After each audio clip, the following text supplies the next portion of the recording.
Achédicéryl, du comte Villiers de l'Isle-Adam, lu par Salmanazar de Ferney-Taupin. Ceci est un enregistrement Ton-Tuyau. Les enregistrements Ton-Tuyau sont libres de droit. Or, c'était vers lui que venait, irrité, Achédicéryl. C'était bien cet homme dont l'aspect la transportait d'une fureur que trahissaient les houles de son sein, le froncement de ses narines, la palpitation de ses lèvres. Arrivée, enfin, devant lui, la reine s'arrêta, le considéra pendant un instant, sans une parole, puis, d'une voix qui retentit ferme, jeune, vibrante, dans le terrifiant isolement du demeuré tombeau. Brahmane, je sais que tu t'es affranchi de nos joies, de nos désirs, de nos douleurs, et que tes regards sont devenus lourds comme les siècles. Tu marches environné des brumes d'une légende divine. Un pâtre, des marchands corps-dauphins, des chasseurs de lynx et des bœufs sauvages t'ont vu, de nuit, dans les sentiers, des montagnes, plongeant ton front dans les immenses clartés de l'orage et, tout illuminé d'éclairs dont la vertu brûlante s'émoussait contre toi, sourd au fracas des cieux, tu réfractais, paisiblement, au profond de tes prunelles, la vision du Dieu que tu portes. Au mépris des éléments de nos abîmes, tu te projetais, en esprit, vers le nul sacré de ton vieil espoir. Comment donc te menacer, figure inaccessible? Mes bourreaux épuiseraient en vain, sur ta dépouille vivante, leur science ancienne, et mes belles vierges, leurs enchantements. Ton insensibilité neutralise ma puissance. Je veux donc me plaindre à ton Dieu. Elle posa le pied sur la première dalle du sanctuaire, puis, élevant ses regards vers le grand visage d'ombre perdu dans les hautes ténèbres du temple. « Shiva !» cria-t-elle. « Dieu dont l'invisible vol revêt de terreur jusqu'à la lumière du soleil, Dieu qui, devant l'irrévélé, te dressa, improuvant et condamnant ce mensonge des univers, que tu sauras détruire. Si j'ai senti, jamais, autour de moi, dans les combats, ta présence exterminatrice, tu écouteras, ô Père de la sagesse fatale, la fille d'un jour qui ose troubler le silence de ta demeure en te dénonçant ton prêtre. Ressouviens-toi, puisque c'est la tribu des dieux, de s'intéresser si étrangement aux plaintes humaines. Peu d'aurores avaient brillé sur mon règne, Shiva, lorsque, forcé de franchir, avec mes armées, l'Yaksart et l'Oxus, je dus entrer, victorieuse, dans les cités en feu de la Sogdiane, dont le roi réclamait sa fille unique, ma prisonnière Yelka. Je savais que les peuples du Népal profiteraient, ici, de cette guerre lointaine pour proclamer roi du Chabad celui que je ne pouvais me résoudre à faire périr, Sedjnour, enfin, leur prince, leur frère, hélas, de Sinjab, mon époux inoublié. Si j'étais une conquérante, Sedjnour n'était-il pas issu de la race d'Edahar, le plus ancien des rois? Je vainquis en Sogdiane, et je dus soumettre, à mon retour, les rebelles, qui m'ont déclaré, depuis, valeureuse et magnanime, en des inscriptions durables. Et ce fut alors que, pour prévenir de nouvelles séditions et d'autres guerres, le conseil de mes vizirs d'État, dans Bénarès, statua d'anéantir l'objet même de ces troubles au nom du salut de tous. Un décret de mort fut donc rendu contre Sedjnour et contre ma captive, sa fiancée.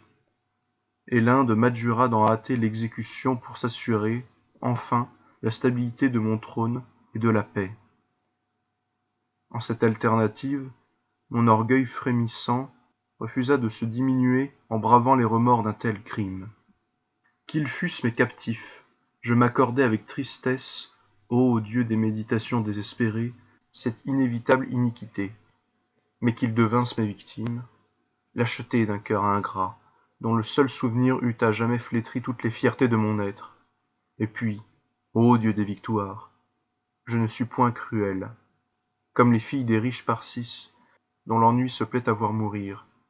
Les grandes audacieuses, bien éprouvées au combat, sont faites de clémence, et, comme l'une de mes sœurs de gloire, Shiva, je fus élevé par des colombes.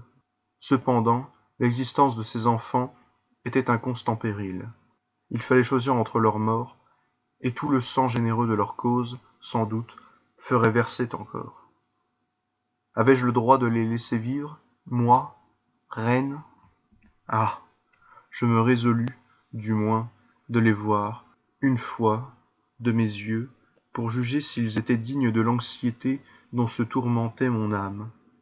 Un jour, au premier rayon de l'aurore, je revêtis mes vêtements d'autrefois, alors que, dans nos vallées, je gardais les troupeaux de mon père Gvalior, et je me hasardai, femme inconnue, dans leur demeure perdue parmi les champs de roses, au bord opposé du Gange. Ô Shiva! Je revins ébloui, le soir. Et, lorsque je me retrouvai seul, en cette salle du palais de Seheur où je demeure veuve, une mélancolie de vivre m'accabla. Je me sentis plus troublé que je ne l'aurais cru possible. Ô couple pur d'êtres charmants qui s'étonnaient sans me haïr! Leur existence ne palpitait que d'un espoir, leur union d'amour, libre ou captif, fût-ce même dans l'exil. Cet adolescent royal, au regard limpide, et dont les traits me rappelaient ceux de Sinjab. Cette enfant chaste et si aimante, si belle, leurs âmes séparées, mais non désunies, s'appelaient et se savaient l'une à l'autre. N'est-ce donc pas ainsi que notre race conçoit et ressent depuis les âges, en notre Inde sublime, le sentiment de l'amour? Fidèle, immortellement. Eux, un danger, Shiva? Mais Sejnour, élevé par des sages, rendait grâce aux destinées de se voir alléguer du souci des rois. Il me plaignait, en souriant, de m'en être si passionnément fatigué. Prince insoucieux de gloire, il jugeait frivole ces lauriers idéal, dont le seul éclat me fait pâlir. S'aimer, tel était, ainsi que pour son amante Yelka, l'unique royaume. Et, disait-il, ils étaient bien assurés que j'allais les réunir vite, puisque je fus aimé et que j'étais fidèle. Akédi-Sérile, après avoir un instant caché son visage de veuve entre ses mains radieuses, continua. Répondre à ses enfants en leur adressant des bourreaux, non, jamais. Cependant, que résoudre puisque la mort, seule, peut mettre fin, sans retour, aux persévérances opiniâtres des partisans d'un royaume, et que l'Inde me demanda la paix? Déjà d'autres rébellions menaçaient, il me fallait encore m'armer contre l'Indo-City. Soudainement, une étrange pensée m'illumina. C'était la veille du jour où j'allais marcher contre les aborigènes des monts Aracosiens. Ce fut à toi seul que je songeais, Shiva. Quittant, de nuit, mon palais, j'accourus ici, seul. Rappelle-toi, divinité morose. Et je vins te demander secours, devant ton sanctuaire, à ton noir pontife. Brahman, lui dis-je, je sais que ni mon trône, dont la blancheur s'éclaire de tant de pierreries, ni les armées, ni l'admiration des peuples, ni les trésors, ni le pouvoir de ce lotus inviolé, non, rien ne peut n'égaler, en joie les premières délices de l'amour, ni ses voluptueuses tortures. Si l'on pouvait mourir du ravissement nuptial, mon sein ne battrait plus depuis l'heure où, pâle et rayonnante, Sinjab me captiva sous ses baisers, à jamais, comme sous des chaînes.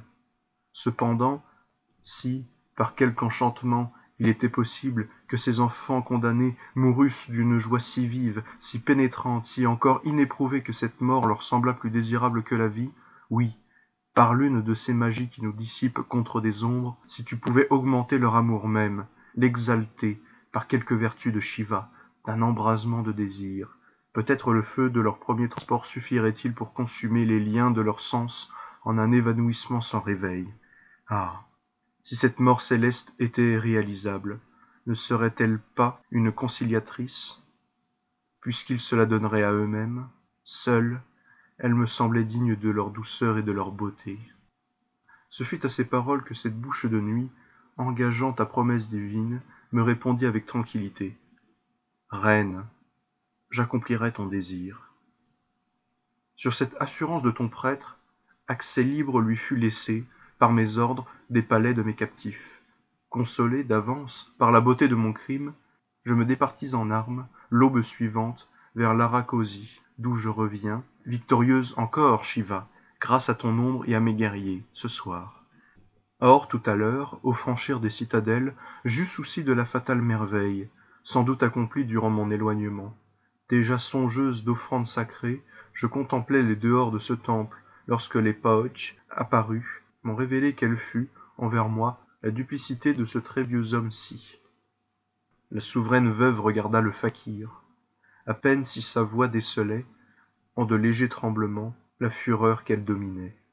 « Dément-moi, continua-t-elle, dis-nous de quel délice tu tins à fleurir, pour ces adolescents idéals, la pente de la mort promise? Sous les pleurs de quelles extases tu sus voiler leurs yeux ravis? En quels inconnus frémissements d'amour tu fis vibrer leurs sens, jusqu'à cet alanguissement mortel où je rêvais que s'éteignissent leurs deux êtres? Non, tais-toi. Mes Faoch, aux écoutes dans les murailles, t'observaient, et j'ai lieu d'estimer leur clairvoyance fidèle. Tu peux lever sur moi tes yeux, à qui me jette le regard qui dompte. Je renvoie celui qui opprime, n'étant pas de celles qui subissent des enchantements. Ô prince pur, Sejnour, ombre ingénue, et toi, pâle Yalka, si douce, si vierge, enfant, le voici, cet homme de tourment qu'il faut, où vous êtes, incriminé devant les divinités sans clémence qui n'ont pas aimé. Je veux savoir pourquoi ce fils d'une femme oubliée me cacha cette haine qu'il portait, sans doute, à quelque souverain de la race dont ils sortirent, et quelle vengeance il projetait d'exercer sur cette innocente postérité. Car, de quel autre mobile s'expliquait ton œuvre, Brahmane, à moins que tes féroces instincts natals, ayant, à la longue, affolé ta stérile vieillesse, tu n'aies agi dans l'inconscience. Et, devant la perfection de leur double supplice, comment le croire? Ainsi ce ne fut qu'avec des paroles, n'est-ce pas, rien qu'avec des paroles, que tu fis subir à leurs âmes une mystérieuse agonie, jusqu'à ce qu'enfin cette mort volontaire, où tu les persuadais de se réfugier contre leurs souffrances, vint les délivrer, de t'avoir entendu. Oui, tout l'ensemble de ce subtil forfait, je le devine, prêtre. Et c'est par dédain, sache-le, que je n'en vois pas, à l'instant même, ta tête sonner et bondir sur ces dalles profanées par ton parjure. Achédicérile, qui venait de laisser ses yeux étinceler, reprit avec des accents amers. Aussitôt que l'austérité de ton aspect eut séduit la foi de ces claires âmes, commença cette œuvre maudite, et ce fut la simplicité de leur mutuelle tendresse que tu pris, d'abord, à tâche de détruire. Au souffle de quelles obscures suggestions desséchas-tu la sève d'amour en ces jeunes tiges qui, pâlissantes, commencèrent dès lors à dépérir pour ta joie? Je vais te le dire. Vieillard, il te fallut que chacun d'eux se sentît solitaire. Eh bien, selon ce que tu laissas entendre, chacun d'eux ne devait-il pas survivre à l'oublier et régner, grâce à mes vœux, en des pays lointains, aux côtés d'un être royal et plein d'amour aujourd'hui préféré déjà? Comment te fut-il possible de les persuader? Mais tu savais en offrir 1000 preuves. Isolés, pouvaient-ils, ces enfants, échanger le seul regard qui eût traversé les nébuleuses fumées de tes vengeances comme un rayon de soleil?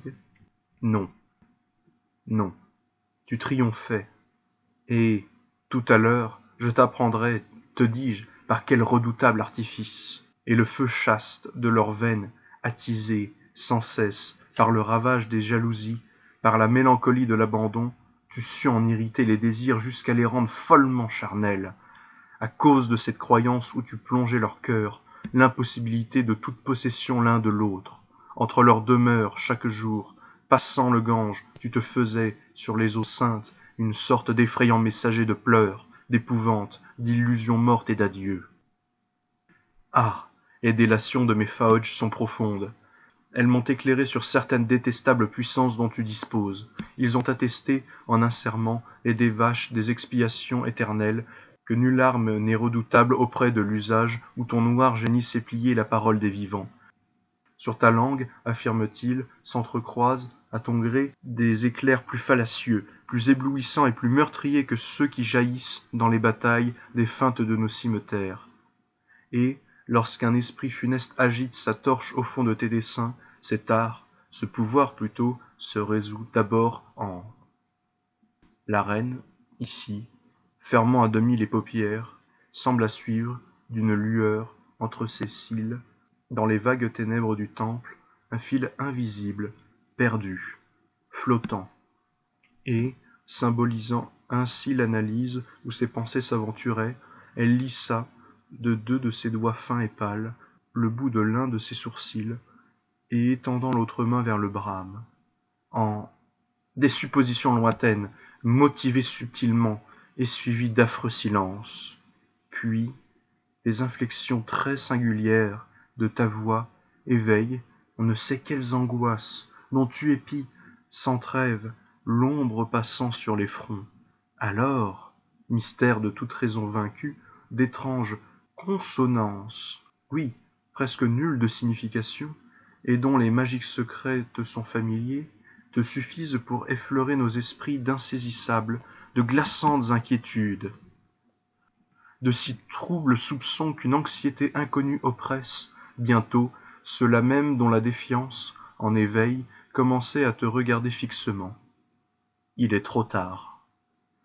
Le verbe de tes lèvres revêt, alors, les reflets bleus et froids des glaives, de l'écaille des dragons, des pierreries. Il enlace, fascine, déchire, éblouit, envenime, étouffe, et il a des ailes. Ces occultes morsures font saigner l'amour à n'en plus guérir. Tu sais l'art de susciter, pour les toujours décevoir, les espérances suprêmes. À peine supposes-tu que tu convains plus que si tu attestais. Si tu feins de rassurer, ta menaçante solitude fait pâlir. Et, selon tes vouloirs, la mortelle malice qui anime ta sifflante pensée jamais ne louange que pour dissimuler les obliques flèches de tes réserves qui, seules, importent. Tu le sais, car tu es comme un mort méchant. D'un air louche et froid, tu sais en proportionner les atteintes à la présence qui t'écoute. Enfin, toi, disparu, tu laisses dans l'esprit que tu te proposas ainsi de pénétrer d'un venin fluide le germe d'une corrosive tristesse, que le temps aggrave, que le sommeil même alimente, et qui devient bientôt si lourde, si âcre et si sombre, que vivre perd toute saveur, que le front se penche, accablé, que l'azur semble souillé depuis ton regard, que le cœur se serre à jamais, et que les êtres simples en peuvent mourir. C'est donc sous l'énergie de ce langage meurtrier, ton privilège, Brahman, que tu te complus et t'acharnas jour à jour à froisser, comme entre les ossements de tes mains, le double calice de ces jeunes âmes candides, ô spectre étouffant d'œufs roses dans la nuit. Et lorsque leurs lèvres furent muettes, leurs yeux fixes et sans larmes, leur sourire bien éteint, lorsque le poids de leur angoisse dépassa ce que leur cœur pouvait supporter sans cesser de battre, lorsqu'ils eurent même cessé de maudire ainsi que les dieux sacrés, tu sus augmenter en chacun d'eux, tout à coup, cette soif de perdre jusqu'au souvenir de leur être, pour échapper au supplice d'exister sans fidélité, sans croyance et sans espérance, en proie au tourment constant de leur trop insatiable désir l'un de l'autre. En cette nuit, tu les as laissés se précipiter dans le vaste fleuve, te disant, peut-être, que tu saurais bien me donner le change de leur mort. Il y eut un moment de grand silence dans le temple, à cette parole. « Prêtre, reprit encore Achédicéryl, je tenais à mon rêve que tu t'engageas librement à réaliser. Tu fus, ici, l'interprète sacrilège de ton Dieu, dont tu as compromis l'éternelle intégrité par ta traîtrise, car tout parjure diminue, à la mesure que la promesse trahit, l'être même de qui l'accomplit ou l'inspira. Je veux donc savoir pourquoi tu m'as bravé, pour quel motif ce long attentat n'a point fatigué ta persévérance. Tu vas me répondre. » Elle se détourna, comme une longue lueur d'or, vers les profondeurs ensevelies dans l'obscurité, et sa voix, devenant immédiatement stridente, réveilla, comme de force, en des sursauts bondissants, les échos des immenses salles autour d'elle. « Et maintenant, fakir voilé, spectre errant entre les piliers de cette demeure et qui, cachant vos cruelles mains, apparaissez, par intervalles, révélés seulement par l'ombre rapide que vous projetez sur les murailles. Écoutez la menaçante voix d'une femme qui, servante hier encore de cela, qui entendent les symboles et qui tiennent la parole des dieux, ce soir vous parle en dominatrice. Car ces paroles ne sont point vaines, j'en ai pesé, froidement, l'imprudence, et ce n'est pas à moi de trembler. Si, dans l'instant, ce taciturne ascète, votre souverain, se dérobe à ma demande, en d'imprécises réponses, avant 1 heure, moi, je le jure, Achédicéryl, entraînant mes vierges militaires, nous passerons, debout, au front de nos chars vermeils avec des rires, dans la fumée, dispersant l'incendie de nos torches en feu au profond des noirs feuillages de votre antique avenue.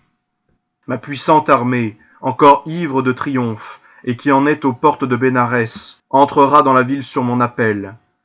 Elle enserrera cet édifice désormais déserté de son Dieu, et cette nuit, toute la nuit, sous les chocs multipliés de mes béliers de bronze, j'en effondrerai les pierres, les portes, les colonnades. Je jure qu'il s'écroulera dans l'horreur, et que j'écraserai le monstrueux simulacre vide où veilla, durant des siècles, l'esprit même de Shiva.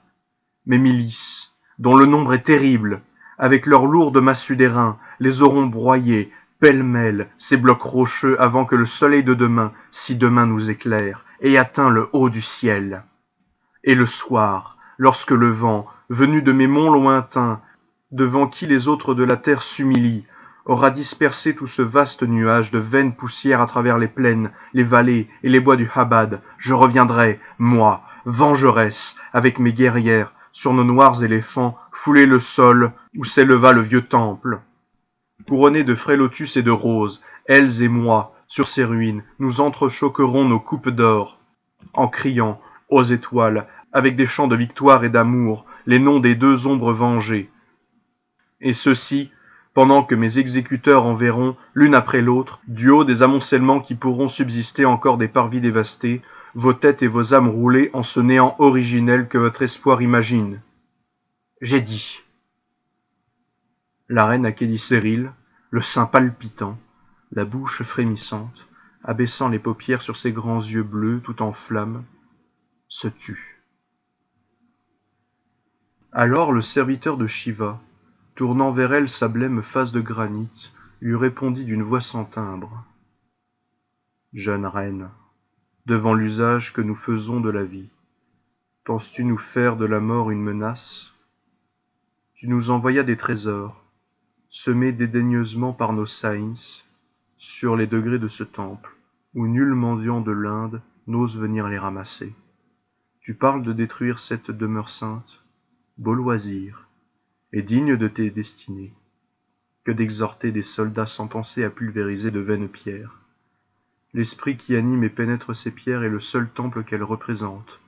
Lui, révoqué, le temple, en réalité, n'est plus. Tu oublies que c'est lui seul, cet esprit sacré, qui te revêt, toi-même, de l'autorité dont tes armes ne sont que le prolongement sensible, et que ce serait à lui seul, toujours, que tu devrais de pouvoir abolir les voiles sous l'accident desquels il s'incorpore ici. Quand donc le sacrilège atteignit-il d'autres dieux, que l'être même de celui qui fut assez infortuné pour en consumer la démence? Tu vins à moi, pensant que la sagesse des Dévaches visite plus spécialement ceux qui, comme nous, par des jeûnes, des sacrifices sanglants et des prières, préservent la clairvoyance de leur propre raison de dépendre des fumées d'un breuvage, d'un aliment, d'une terreur ou d'un désir. J'accueillis tes vœux parce qu'ils étaient beaux et sombres, même en leur fémine frivolité, m'engageant à les réaliser, par déférence, pour le sang qui te couvre. Et voici que, dès les premiers pas de ton retour, ton lucide esprit s'en remet à des intelligences de délateur, que je n'ai même pas daigné voir, pour juger, pour accuser ou pour maudire mon œuvre, de préférence à t'adresser simplement à moi, tout d'abord pour en connaître. Tu le vois, ta langue a formé, bien en vain, les sons dont vibrent encore les échos de cet édifice. Et s'il me plut d'entendre jusqu'à la fin tes harmonieux et déjà si oubliés outrages, c'est que, fût-elle sans base et sans cause, la colère des jeunes tueuses, dont les yeux sont pleins de gloire, de feu et de rêve, est toujours agréable à Shiva. Ainsi, reine Akédicérile, tu désires, et ne sais ce qui réalise. Tu regardes un but, et ne t'inquiètes point de l'unique moyen de l'atteindre. Tu demandas s'il était au pouvoir de la science sainte d'induire deux êtres en ce passionnel état des sens, où telle subite violence de l'amour détruirait en eux, dans la lueur d'un même instant, les forces de la vie?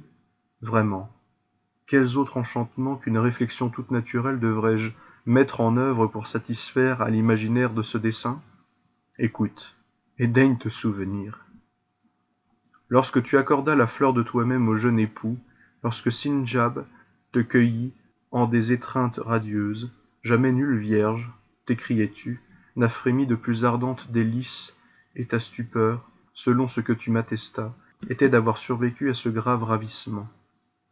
C'est que, rappelle-toi, déjà favorisé d'un sceptre, l'esprit troublé d'ambitieuses songeries, l'âme disséminée en 1000 soucis d'avenir, il n'était plus en ton pouvoir de te donner tout entière.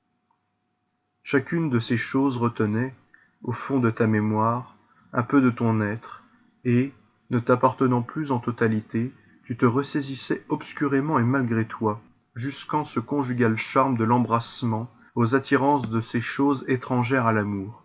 Pourquoi, dès lors, t'étonner, Achédicérile, de survivre au péril que tu n'as pas parcouru? Déjà tu connaissais, aussi, des bords de cette coupe où fermente l'ivresse des cieux, d'avant-coureurs parfums de baisers dont l'idéal avait effleuré tes lèvres, émoussant la divine sensation future. Considère ton veuvage, ô belle veuve d'amour, qui sait si distraitement survivre à ta douleur. Comment la possession t'aurait-elle tué d'un être dont la perte même te voit vivre? C'est que, jeune femme, ta nuit nuptiale ne fut qu'étoilée. Son étincelante pâleur fut toute pareille à celle de 1000 bleus crépuscules, réunis au firmament, et se voilant à peine les uns les autres. L'éclair de Kamadeva, le seigneur de l'amour, ne les traversa que d'une pâleur un peu plus lumineuse, mais fugitive. Et ce n'est pas en ces douces nuits que les cœurs humains peuvent subir le choc de sa puissante foudre. Non, ce n'est que dans les nuits désespérées, noires et désolatrices, aux airs inspirateurs de mourir, où nul regret des choses perdues, nul désir des choses rêvées, ne palpite plus dans l'être, hormis l'amour seul. C'est seulement en ces sortes de nuits qu'un aussi rouge éclair peut luire, sillonner l'étendue et anéantir ce qu'il frappe. C'est en ce vide seul que l'amour, enfin, peut librement pénétrer les cœurs et les sens, et les pensées, au point de les dissoudre en lui d'une seule et mortelle commotion. Car une loi des dieux a voulu que l'intensité d'une joie se mesurât à la grandeur du désespoir subi pour elle. Alors seulement cette joie, se saisissant à la fois de toute l'âme, l'incendie, la consume, et peut la délivrer. C'est pourquoi j'ai accumulé beaucoup de nuits dans l'être de ces deux enfants. Je la fis même plus profonde et plus dévastée que n'ont pu le dire les Phaotes. Maintenant, reine, quant aux enchantements dont disposent les antiques brahmanes, supposes-tu que tes si clairvoyants espions connaissent, par exemple, l'intérieur de ces grands rochers du sommet desquels des jeunes condamnés voulurent, hier au soir, se précipiter dans le Gange? Ici, Achédicérile arracha du fourreau son cimeterre, qui continua la lueur de ses yeux, s'écria, ne dominant plus son courroux. « Insensé barbare! Pendant que tu prononces toutes ces vaines sentences qui ont tué mes chères victimes, ah! Le fleuve roule sous les astres, à travers les roseaux, leurs corps innocents. Eh bien, le nirvana t'appelle, sois donc anéanti! » Son âme décrivit un flamboiement dans l'obscurité. Un instant de plus, et la Seth, séparée par les reins sous l'atteinte robuste du jeune bras, n'était plus. Soudain, elle rejeta son arme loin d'elle, et le bruit retentissant de cette chute fit tressaillir encore les ombres du temple. C'est que, sans même relever les paupières sur l'accusatrice, le pontife sombre avait murmuré, sans dédain, sans terreur et sans orgueil, ce seul mot. « Regarde !» Avec cette parole, s'étaient écartés des pans du plus grand voile de l'autel de Shiva, laissant apercevoir l'intérieur de la caverne que surplombait le dieu. Deux ascètes, les paupières abaissées selon les rites sacerdotaux, soutenaient, aux extrémités latérales du sanctuaire, les vastes plis sanglants. Au fond de ce lieu d'horreur, les trépieds étaient allumés comme à l'heure d'un sacrifice. L'esprit de Shiva s'opposant, dans les symboles, à la libre élévation de leurs flammes, ces grandes flammes, renversées par les courbures de hautes plaques d'or, réverbéraient d'inquiétantes clartés sur la pierre des victimes. Au chevet de cette pierre se tenait, immobile et les yeux baissés, de Saïns, la torche haute. Et là, sur ce lit de marbre noir, apparaissaient, étendus, pâles d'une pâleur de ciel, deux jeunes êtres charmants. Les plis de neige de leur transparente tunique nuptiale décelaient des lignes sacrées de leur corps. Les plis de neige de leur transparente tunique nuptiale décelaient les lignes sacrées de leur corps. La lumière de leur sourire annonçait en eux le lever d'une aube éclose, dans les invisibles et vermeils espaces de l'âme, et cette aurore secrète transfigurait, en une extase éternelle, leur immobilité. Certes, quelque transport d'une félicité surnaturelle, passant les forces de sensation que les dieux ont mesurées aux humains, avait dû les délivrer de vivre, car l'éclair de la mort en avait figé l'expressif reflet sur leur visage. Oui, tous deux portaient l'empreinte de l'idéale joie dont la soudaineté les avait foudroyés. Et là, sur cette couche où les brames de Shiva les avaient déposés, ils gardaient l'attitude, encore, où la mort, que, sûrement ils n'avaient point remarqué, était venue les surprendre, effleurant leurs êtres de son ombre. Ils s'étaient évanouis, perdus en elle, insolitement, laissant la dualité de leurs essences en fusion s'abîmer en cet unique instant d'un amour que nul autre couple vivant n'aura connu jamais. Et ces deux mystiques statues incarnaient ainsi le rêve d'une volupté seulement accessible à des cœurs immortels. La juvénile beauté de Sejnour, en sa blancheur rayonnante, semblait défier les ténèbres. Il tenait, ployé entre ses bras, l'être de son être, l'âme de son désir. Et celle-ci, dont la blanche tête était renversée sur le mouvement d'un bras jeté à l'entour du cou de son bien-aimé, paraissait endormie en un éperdu ravissement. L'auguste main de Yelka retombait sur le front de Sejnour. Ses beaux yeux, brunissants, déroulaient sur elle et sur lui leurs noires ondes, et ses lèvres, entr'ouvertes vers les siennes, lui offraient, en un premier baiser, la candeur de son dernier soupir.